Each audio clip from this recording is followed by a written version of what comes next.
Seguimos. ¿Qué es un componente, primero de todo? Un componente son las partes desconectadas de las que se compone una red. Es decir, es un subgrupo de actores que todos ellos pueden ser alcanzables entre sí siguiendo algún camino. El análisis de los componentes va a ser útil para poder averiguar qué tan inclusiva es una red. Y ello se va a realizar mediante diferentes tipos de análisis que vamos a ver a continuación. Antes, en este pequeño gráfico, os pregunto ¿cuántos componentes veis? Y os repito, un componente es un subgrupo de actores donde este subgrupo de actores todos pueden ser alcanzables unos con otros siguiendo cualquier camino. Aquí tenemos un componente, el componente de mayor tamaño, porque es el componente donde más actores hay. Esto es otro componente y estos son componentes formados por un solo actor. El primer análisis referido a los componentes tiene que ver con el número de componentes. ¿Cómo se calcula? Simplemente se cuenta la cantidad de componentes de una red. Este es un análisis o un indicador basado en el concepto de distancia, ya que tiene que ver con que los actores sean alcanzables siguiendo algún tipo de camino, y se interpreta de manera muy fácil. Cuantos más componentes hay, es decir, cuanto más partes desconectadas hay en una red, menos cohesión, hay más fragmentación, ya que hay más regiones o subgrupos no conectados entre sí. En este ejemplo que tenemos aquí, podemos ver que hay 6 componentes. Es decir, el cálculo de los componentes tiene que ver con las partes desconectadas que hay dentro de una red.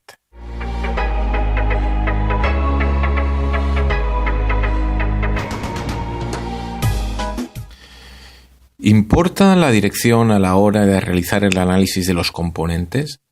En teoría sí importa si la red es dirigida o asimétrica. Un componente fuerte es aquel componente donde la identificación de los componentes tiene en cuenta la dirección de las flechas. Es decir, para identificar los nodos que forman parte de un componente, se tiene en consideración la dirección de las flechas o, por tanto, los caminos que se puedan seguir. En cambio, un componente débil es aquel componente donde se ignora la dirección de los caminos. No tiene en cuenta si las relaciones son simétricas o asimétricas. Cualquier camino que exista va a poder ser recorrido para poder conectar a los actores.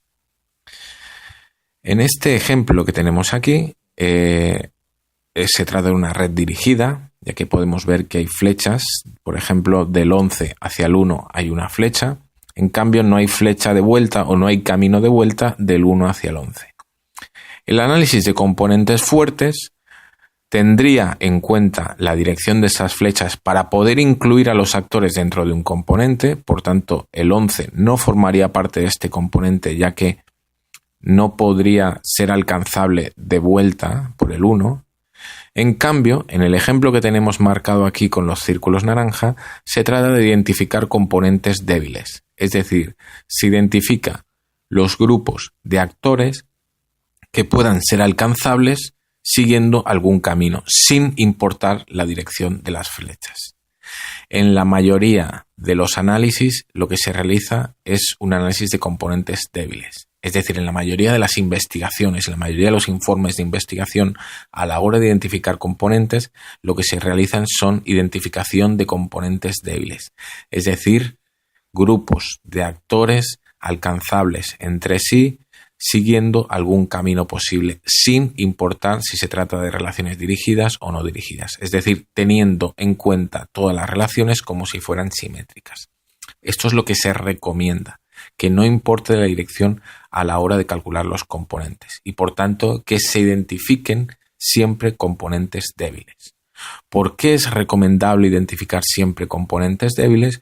Porque lo que realiza el análisis de componentes es un análisis de lo potencialmente posible que es la comunicación entre los actores.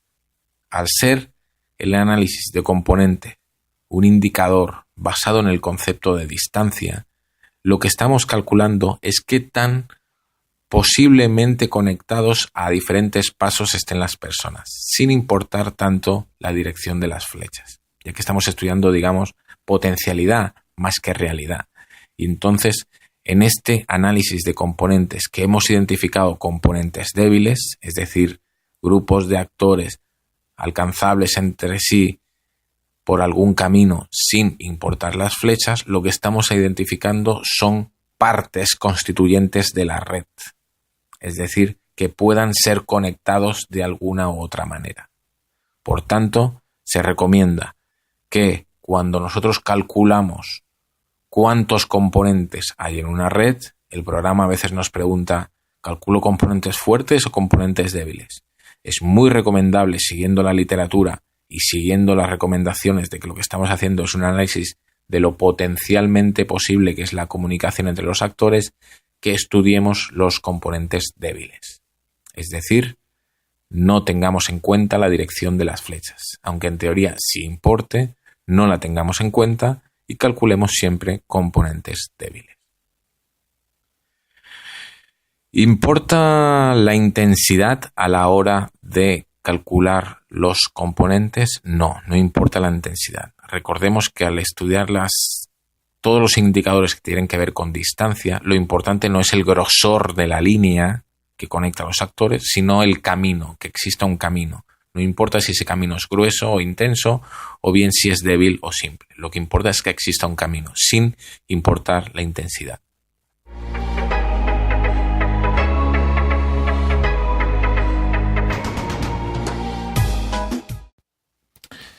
El número de componentes me indica la cantidad de partes que constituyen una red. En este caso, 6.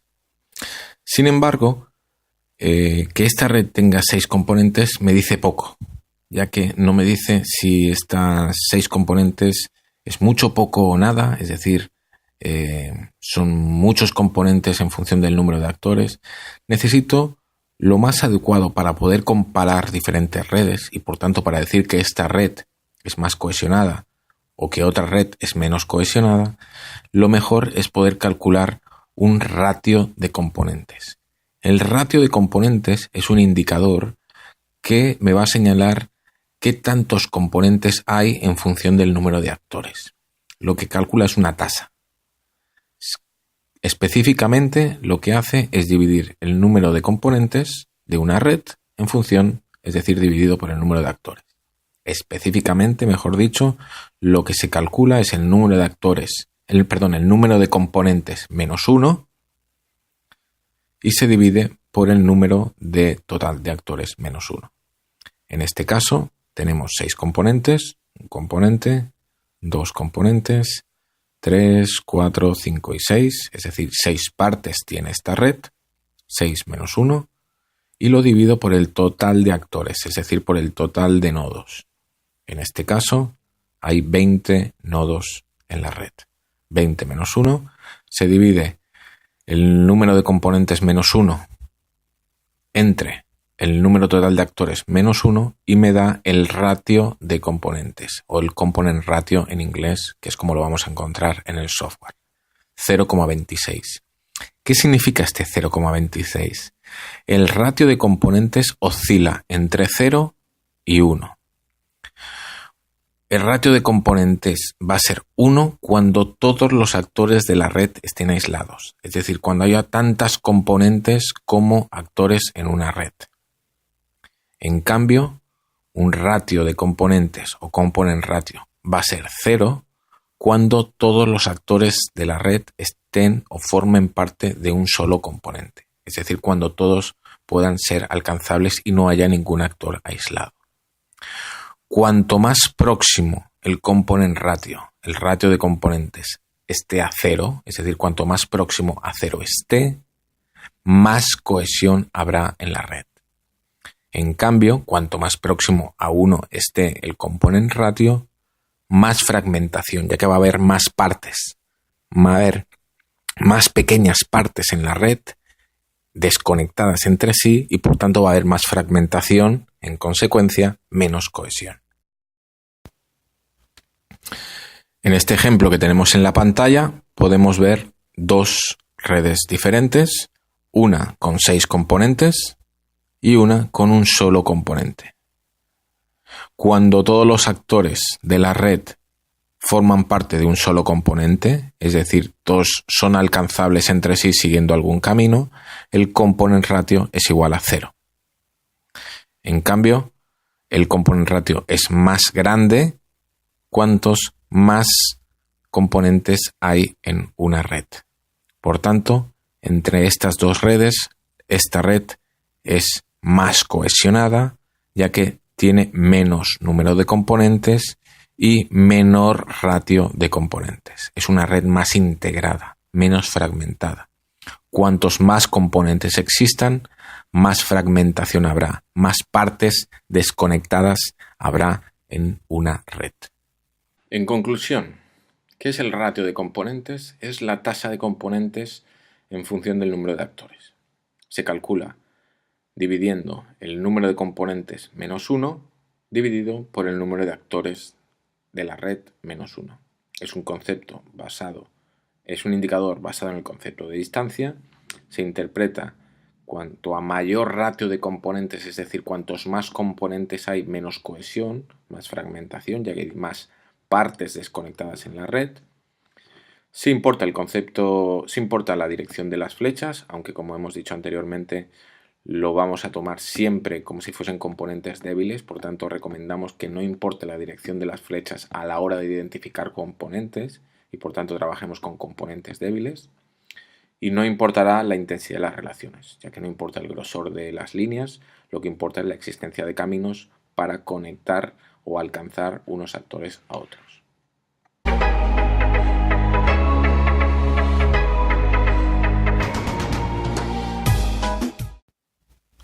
Otro indicador para medir el nivel de inclusión o fragmentación en una red y referido a los componentes es el porcentaje de actores en el componente principal. Es muy fácil. El porcentaje de actores en el componente principal o main component, como lo podremos encontrar en los programas informáticos, es la cantidad de nodos que forman parte del componente de mayor tamaño.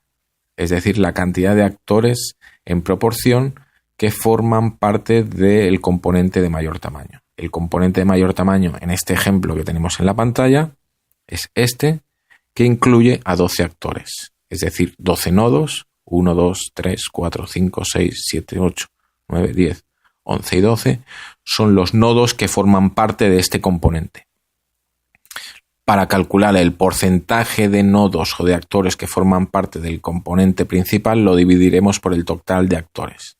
Entre 20. 20 actores hay en esta red, 12 forman parte del componente de mayor tamaño. El resultado, 0,6, lo podemos expresar en porcentaje y decir a la hora de interpretar que el componente principal incluye al 60% de los nodos. Este indicador, el porcentaje de actores en el componente principal, es un indicador que me va a ayudar a interpretar qué tan inclusiva o qué tan integrados estén los actores en una red. Por tanto, es un indicador basado en el concepto de distancia. Cuantos más actores haya en el componente principal, más cohesión habrá, más conectividad, más compacidad, más inclusión sobre todo habrá. Sí importa la dirección de las flechas, aunque como hemos dicho anteriormente recomendamos que no importe, por tanto siempre identificaremos componentes débiles. Y no importa la intensidad de las relaciones, no importa el grosor de las líneas, lo que importa es la existencia de caminos que puedan conectar a actores